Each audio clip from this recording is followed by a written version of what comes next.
If you are somebody who wants to manifest something big or what feels big to you, $1 million, your dream home, your dream job, your dream partner, your dream dog. I keep using dogs as an example because I love dogs and I can't wait until I can adopt a dog. I can't right now, but I will soon. But if you are one of those people who is really trying to manifest something big and you just one, maybe don't feel like it's possible. Two, keep trying. And it's just like, where is it? Why is this not happening? Or three, are like, I've never manifested something like that before, so I don't even know how that would feel. How am I supposed to get into the feeling? How am I supposed to access that vibration, embody that energetic state, et cetera, et cetera? If I can't do that, then how am I supposed to manifest it? If you're one of those people, I have really great news for you. And honestly, if you clicked off after I said this next little bit and didn't watch the rest of this video, that would be fine because this is like the main thing that I want to tell you. This is the nugget. Manifesting $1 million is the same as manifesting $1. Manifesting your dream home is the same as manifesting this undesirable place, this hellhole that you're living in right now. I'm kidding, maybe it's not a hellhole to you. Manifesting your dream partner is the same as manifesting meeting a nice person in a coffee shop, et cetera, et cetera. Manifesting a dog is the same as manifesting a dog. I don't really have a comparison for that one. But that's because, energetically speaking, although all things have different frequencies, right? Like that's what makes it its thing, is that it has its own unique frequency.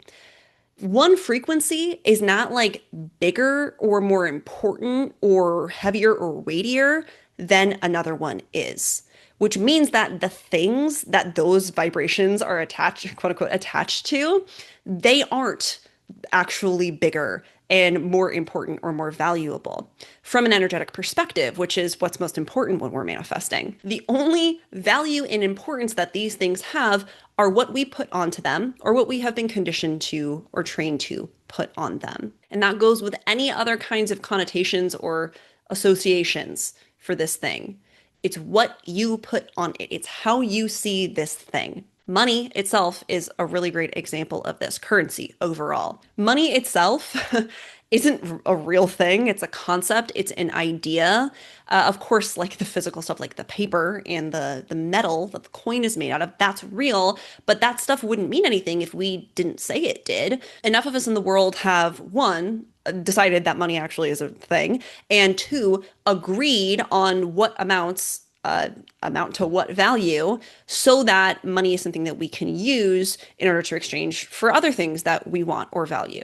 But you see, that comes down to the value that someone assigns to it. It's not like it inherently has that. It has its own frequency, yes, but we are the ones who are assigning the value to the frequency. There are people who started with not very much, and $1,000 a month, that was huge for them. Oh my God, making $1,000 a month from my business or from this job, that's so much. How am I ever going to do that? And then they get to $1,000 and that becomes very, very normal for them. They're like, yeah, $1,000, who cares? Anyone can make $1,000. Because, we tend to forget. We tend to forget that wasn't the way before. But now that's the new normal. And it's like $10,000 a month? How the hell am I supposed to do that? That's huge. That's unobtainable. That's hard. And then they get there and then they go to the next stage and the next stage, right? And to the point where they're looking back on $1 million and they're like, yeah, $1 million isn't crazy. But it was to them when they didn't have a lot of money, right? So did the $1 million change? $1 million didn't change at all.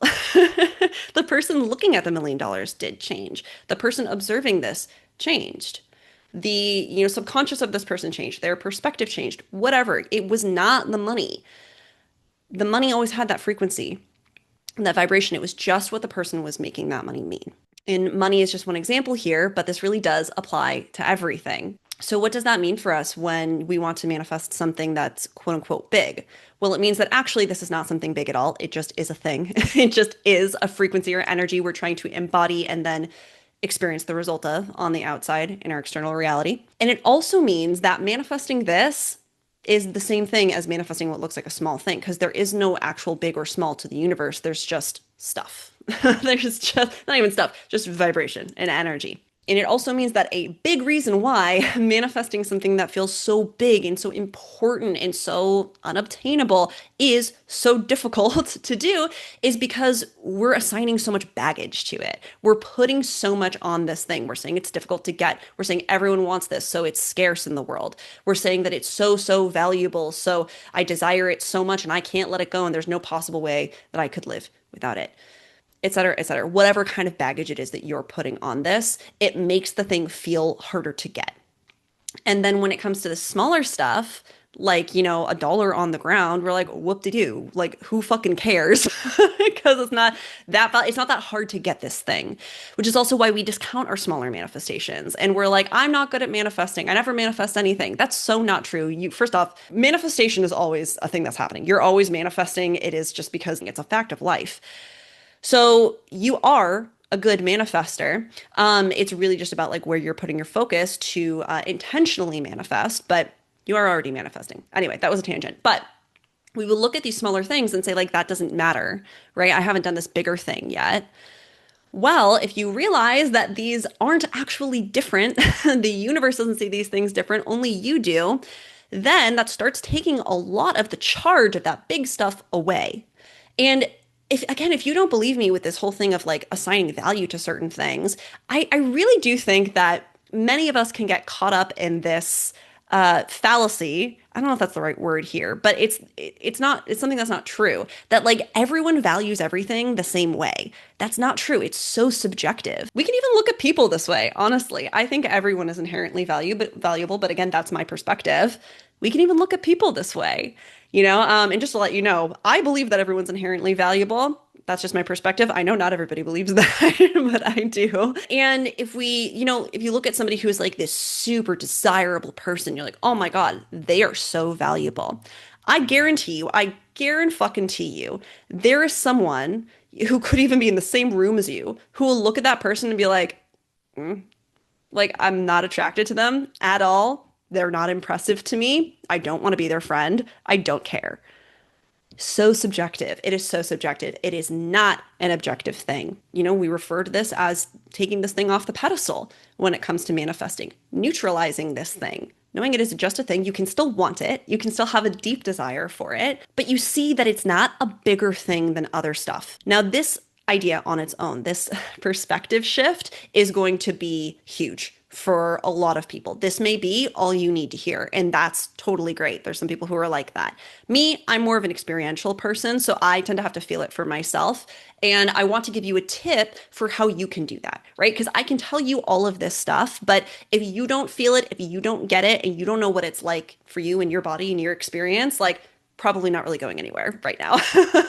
So here's a way that you can do that. Because again, with manifesting, the feeling is the secret. Embodying the energy in whatever way works for you is the secret. So my favorite way is to look back on small manifestations, ones where you're like, oh, that's funny. I was just thinking about that.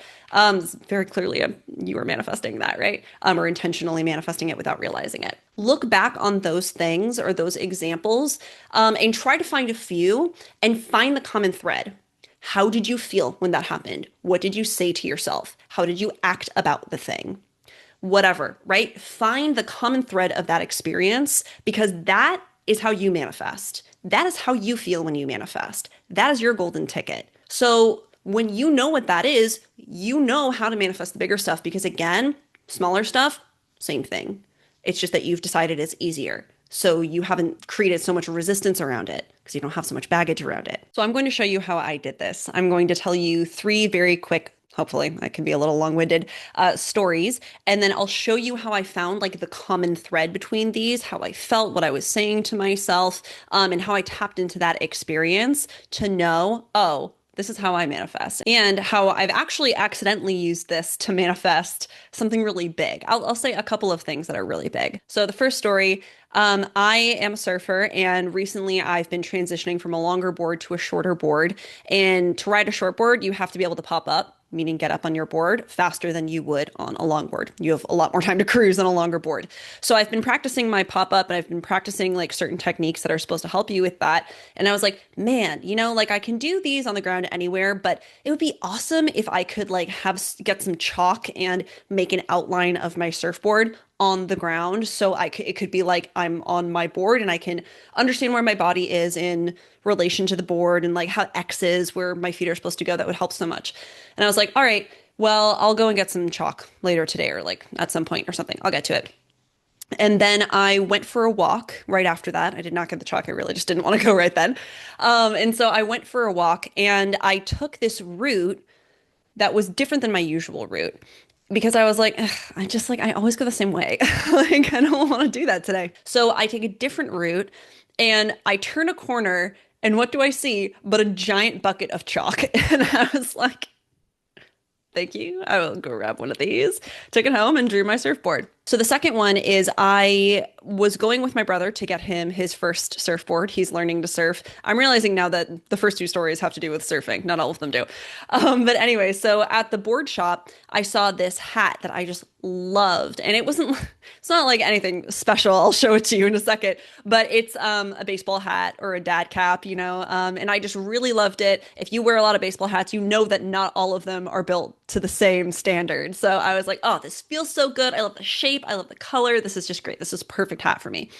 And I was like, how much is it? 30 bucks. Do I really want to like spend 30 bucks on a hat? It's a little bit pricey for a hat. And also like I tend to have a lot of clothes. Do I need to buy another piece of clothing? And I was like, okay, I guess like I'm not sure, so I just won't get it. 3 weeks go by. Every single day I'm thinking about that hat. Every time I put on one of my baseball caps, I like, because I really only have like three and I just like wear them over and over again. I was like, man, this could be that other hat. And so week 3, I was like, you know what? I know that I want this hat. I'm just going to go get it. I head out to the shop and I get there, grab the hat. I go to the cash register and the guy who sold my brother his board was the guy at the cash register. Really cool guy. And we just kind of chat a little bit. And then he's like, is this all you're getting? And I was like, yeah, just my hat. And he looks at me and he goes, free hat. And I was so shocked. I really didn't think I had heard him correctly. But he was like, yeah, this hat's just yours. And I was like, thanks, man. And I high-fived him and I walked out. And then lastly, this is my favorite story. I don't really know why. I think it's because like this was the first one that really showed me how I feel when I manifest something. It was just so clear and obvious to me. So a few years ago, I really wanted the book Outliers by Malcolm Gladwell. I was like, man, I had this years ago when I was like 17 and I don't feel like I even read it. I think I threw it out or gave it away. What a bummer, because it's apparently a really good book. So I was like, all right, I'll try to rent it from the library, just like get it for cheap on like thrift books or something like that. Anyway, so a few days go by. I'm on a run. I finish my run. I walk back home and I decide to, again, take a different street home. And so I go down this street that's just parallel to the street I usually take. It's right next to it. And I pass by what's called a little free library. I don't know if they have them in other places besides the US, but they're all over my town. And so I look over in this little box of like, take a book, leave a book. And I see like right off center Outliers. And I was like, what? Like this book didn't come out recently. It wasn't like it was a bestseller and someone finished like ripped through it and was like, all right, done with that and put it in this little free library. And this book came out in 2008. So it was just so nuts to me and it was so clear to me that I had intentionally manifested this thing. Like this is what intentional manifesting looks like. So anyway, with these 3 stories in mind, what I realized when I looked back on all of these was I felt the same way, I approached it the same way, and I had the same mindset about these things coming to be in my life. So for me, it was that sense of certainty that I'm going to get it because like eventually I'm going to take the action to get it. And that's not like the actual thing that got me there. It was that it got me into the energy of assuming it was going to happen. Right. I thought that the way it was going to happen was I was going to like go buy the chalk, the hat, the book. That didn't happen for any 3 of them, but that doesn't matter. What matters is that feeling like I knew it was going to come to me put me in the state of assuming that it was basically already here. I already had it because why wouldn't I get it? And I knew how that felt from those experiences. So not so like this assuming it to be like that's the case for everybody, right? It's law of assumption. But I knew how that felt in my body. I knew what it was like to embody that. And I know that that is the same thing that gets me the bigger stuff as well. And I know that I'm just one example, but you can see this with other people's stories in their lives because I manifested the house that I'm in right now by doing that same thing. I was living in an apartment. I was looking for houses to buy. I was like, I'm just not finding anything I like. I'm not finding anything, that I like that's in my price range, and everything that's in my price range, it's like the next town over. I don't want to be there. And I finally kind of was just like, all right, you know what? Whatever. I'll get into a house when I get into a house. I don't need it right now. So I kind of just like let go. I was like, yeah, I'll be in a house eventually. Then this house, out of nowhere, became an opportunity for me. I snagged it. And let me tell you, this is to me, is a quite desirable house. Like I live in a great area. It is like my dream home. It's so cute. It's just perfectly me. And it came to me, honestly, again, way cheaper than I thought it was going to. So again, the takeaway here is that all of this stuff is neutral. Your desires are neutral. You are the person who puts the value on it. You're the person who sees it as important or not important, difficult to get or not difficult to get, depending on like how big or small you make it or you see it. And like I said, just hearing that is going to change things for a lot of people. That could be life-changing for some people to hear. I do want to say one thing. If you are hearing this and you're consciously understanding it and you're like, yeah, that makes sense, but you can't really like integrate it. You can't really believe it, even if it makes sense to you and you want to believe it. Please do not be hard on yourself. And that does not mean you will never be able to do this. I say that for everything in manifestation and mindset work. Like just because you can't see it this way right now, it doesn't mean you never will. I'm a great testament to that. I used to have terrible mindset and believe nothing was ever possible for me. But the thing is that it's very normal because we've been conditioned to not see life in this way. And when it comes to the mind, it often doesn't do well with these like sudden jumps, these jump cuts to something else completely different. That's why many people do have to kind of work their way up to believing that they can have something and that it's neutral and it's the same as something else that they see as smaller, because that's the work in manifestation. It's within you. It's what you believe you can have, what you allow in, what you let yourself align with. The other stuff, the reality rearranging to meet you where you desire to be, that stuff is easy and simple and effortless. The universe takes care of that. We don't have to worry about that. What we have to do is understand how to see ourselves as more limitless, because we're already limitless. We just have to see ourselves that way. So give yourself a break. This is very normal. And I'll also tell you that familiarizing yourself with feeling like you have that thing, I mean, that's just a practice in manifestation, but that's also a way to make the thing feel more neutral, because if you already have it, like it's not that big of a deal most of the time. It doesn't mean you aren't grateful for it, but you're probably not thinking about it all the time. You're probably not putting so much value on it all the time. For example, again, with this house that I live in now, I wake up and I'm very grateful for it every day, but I don't think about it all the time. It's not like the most important thing at the top of my mind all the time. And that's because I'm so used to this being my normal circumstance. So, do whatever you can to feel like this is a normal and neutral thing for you. And mental rehearsal of any kind. So visualizing, affirming, just feeling it in your body over and over again, eliciting that feeling time and time again. All of that stuff is incredibly helpful. Like that's the main way most of us get to that place of feeling like it's neutral. But anyway, that's it from me. Down below, if you have any like really fun, small manifestation stories, I love hearing those. And I completely affirm to you that they are important. I was actually talking to a manifestation coach and teacher, and she was like, people are always focused on these like huge things in manifestation. Why don't we focus on like fun little things? Like there's so much more to life besides just the giant looking things. And so I love hearing those if you want to share. Or if you've practiced this, if you've used the practice that I gave you to manifest something that feels really big to you, I'd love to hear that as well. Also, my name is Ariana. I didn't say that. My name is Ariana. This is my YouTube channel. If you enjoyed this video, I'd really love it if you could leave it a like. I'd appreciate it a lot. And if you'd like more information on manifestation, also human design, which I talk about a lot, then subscribe to my channel. And if you want to do neither of those, that's totally cool. Thanks for being here. As always, you rock, and I will talk to you next time.